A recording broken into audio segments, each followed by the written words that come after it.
शोकासही कारण नाही, जन्म मृत्यू पाही अपरिहार, म्हणून मृत्यू झाली एक माता, 10 दिवसापूर्वी गेली, सौभाग्यवती गेली. दुसरी गोष्ट ती एक आई आहे.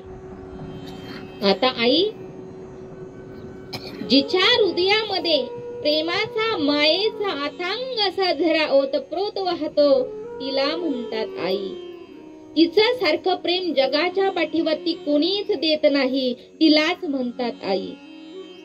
लेकराचं थोडं जरी दुखलं तरी माझं लेकरू आजारी पडला हा काळजीचा वनवा जिच्या हृदयामध्ये लगेच भडकायला सुरुवात होते, तिला म्हणतात आई. त्याला बरं वाटलं का तिच्या चेहऱ्यावरती हसू येतं, तिला म्हणतात आई. त्याचा 1 नंबर जरी आला तरी मायेचा हात पाठीवरून फिरवून एक आपल्या गालाचा मुका जी घेते ना, तिला म्हणतात आई. आणि अशी जेव्हा आई जाते ना तेव्हा कळतं आई म्हणजे काय. बाप जातो तेव्हा कळतं बापाची किंमत काय. आणि जेपर्यंत ते आहे तोपर्यंत आपलं सगळं त्या माहेरात आहे. पण ज्या दिवशी आई आणि बाप जाईल ना, कोणतीच लेक दादा माहेरामध्ये मला जायचं असं म्हणणार नाही बघा. कोणतीच लेक. आई बाप जोपर्यंत माहेरात आहे तोपर्यंत मला भावानं नाही फोन केला तर बाप फोन करणार आहे, आई फोन करणार आहे. हे माझ्या लेकीनं माहिती आहे, माझ्या सगळ्या ताईनं माहिती आहे. पण ताई एक सांगून जाईल, ज्या दिवशी तुमच्या घरी तुमच्या माहेरात तुमची आईन बाप नसेल ना, त्या दिवशी तुम्हाला माहेरातून जरी शेजारच्या माणसाने जरी कॉल केला ना तरी सुद्धा तुम्हाला तिथं जाऊ नाही वाटायचं.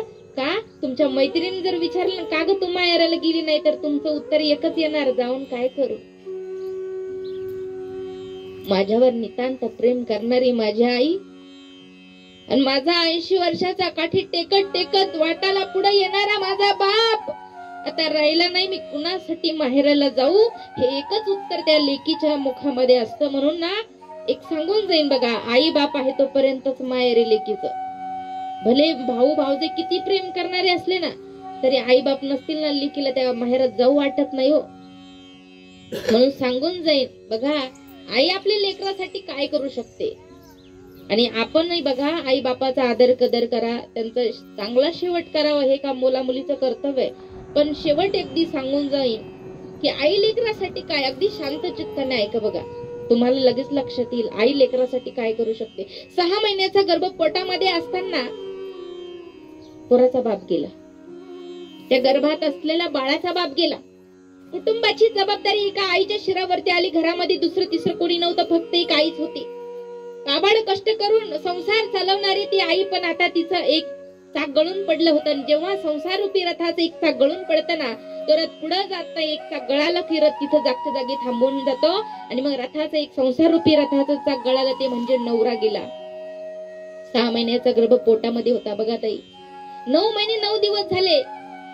गावातल्या 4-5 बाया आल्या, त्या बाईचं बाळंतपण केलं कसं तरी, आणि तिनं एका सुंदर मुलाला जन्म दिला. बरा मुलगा झाला, वंशाचा दिवा मुलगा झाला. आनंद झाला आईला, पण एका बाजूने दुःख झालं.